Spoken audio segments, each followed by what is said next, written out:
Prête? Prêt? Allez! Allez Thomas!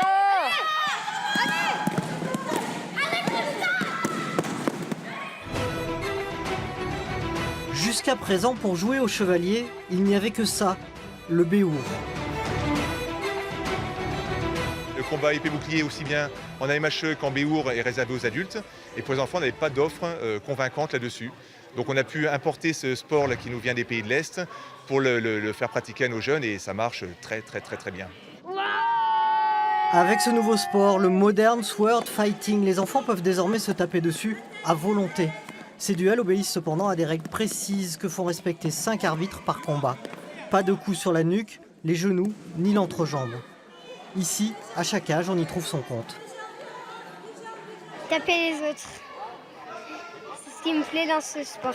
J'ai découvert ce sport parce que j'y suis allée avec mon école et j'ai bien aimé. J'ai demandé à maman que si je pouvais y faire, elle a dit d'accord. Et j'aime bien parce que j'aime bien les combats de chevaliers et j'aime bien le combat, quoi. Je suis un peu bourrin et ça m'a plu. J'ai tout de suite accroché, j'ai bien progressé. Puis ça me plaît de plus en plus.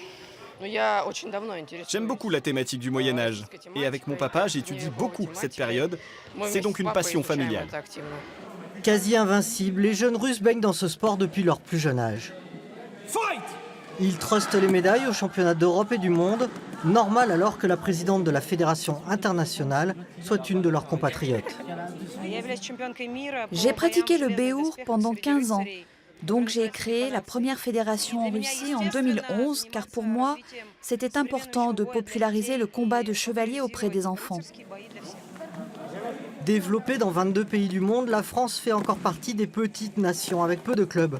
Elle commence juste à tirer son épingle du jeu.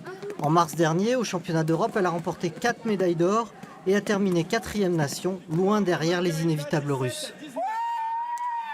Des enfants qui réussissent et qui s'épanouissent dans leur sport, forcément ça rassure les parents. La violence passe alors au second plan.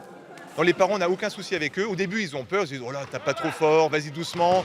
Et puis quand ils voient que leur enfant se fait plaisir, qu'il a la banane et qu'il peut frapper avec de la force sans abîmer son adversaire, voilà, ils signent. D'ailleurs, les parents ils sont là aujourd'hui, on les voit au tournoi.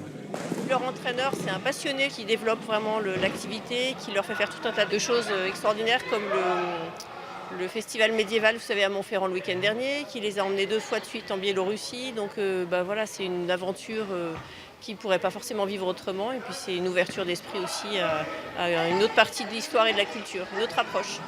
Même autorisés à se défouler, les enfants restent parfois déroutants. Pour ce jeune Russe, c'est avec sa console de jeu qu'il vivra son combat de chevalier.